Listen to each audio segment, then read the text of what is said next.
Vamos a hacer el 14, ¿vale? Es un ejercicio rápido de estos de el principio del Le Chatelier. Nos dice que para el siguiente equilibrio en fase gaseosa, recordad que en fase gaseosa significa pues, simplemente que todas las sustancias son gases, no tiene mayor importancia.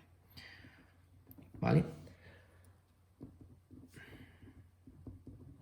Nos dice que la variación de entalpía, pone ahí un cerito, eso significa que está en condiciones estándar, son menos 103 kilojulios. Son menos 103 kilojulios y esas unidades no están bien. Deberían de poner kilojulios por mol, porque siempre es por mol de sustancia que se obtiene, ¿no? Bueno, lo corregimos y ya está. Explica cómo le afectará tras esta operación. Es decir, esta reacción que ya está en equilibrio, nosotros vamos a modificar, pues primero vamos a cambiar la temperatura, vamos a hacer un aumento de la temperatura. Y nos preguntan que ese aumento de la temperatura, ¿cómo le va a afectar a la reacción? Bueno, pues primero recordad el principio del Le Chatelier, ¿vale? No lo voy a escribir.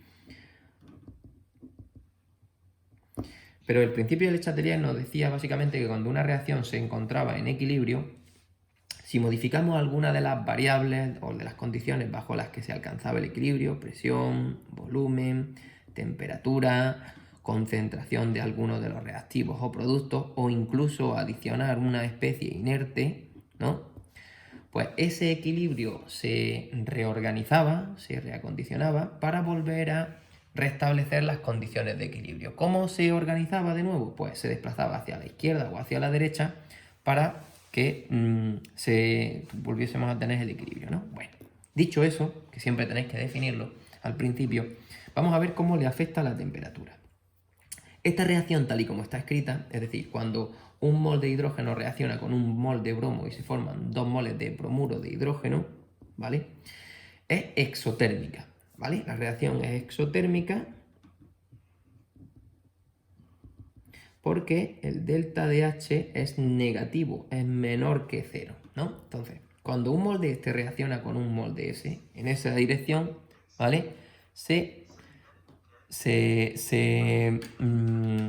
produce un desprendimiento de energía, ¿de acuerdo? Bueno, entonces, si yo una reacción exotérmica, es decir, que desprende energía, aumento la temperatura, lo que hace la reacción es desplazarse en el sentido endotérmico, ¿vale? Si la reacción para allá, hacia la derecha, era exotérmica,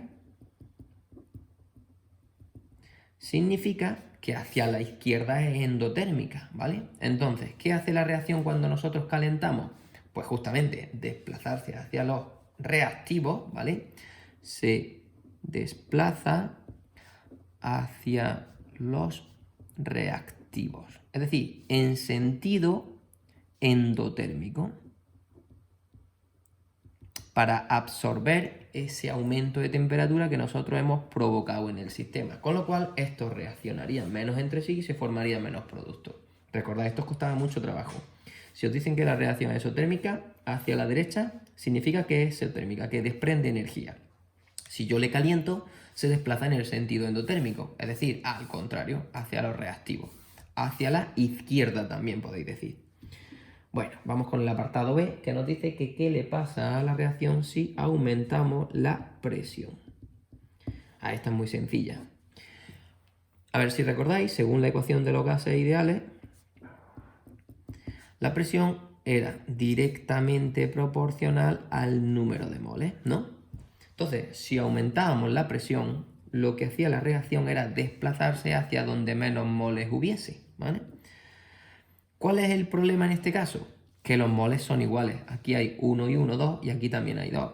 Aquí la variación en el número de moles es 0. Entonces, aquellas reacciones en las que la variación en el número de moles era 0, no le afectaba una modificación de la presión. ¿Por qué? Porque como en ambos lados tenemos el mismo número de moles, la reacción no va a poder desplazarse hacia la izquierda o hacia la derecha, hacia donde menos moles haya, para poder restablecer las condiciones de equilibrio. A estas reacciones en las que el número de moles es igual, la variación en el número de moles es 0, no les afecta un cambio de la presión. En cambio, por ejemplo, sí que le afecta un cambio de la temperatura, pero el cambio de presión no le afectaba, ¿de acuerdo? Bueno, repasad esto del Le Chatelier y recordad definirlo, el principio, antes de dar respuesta al ejercicio, ¿vale? Venga, hasta el siguiente.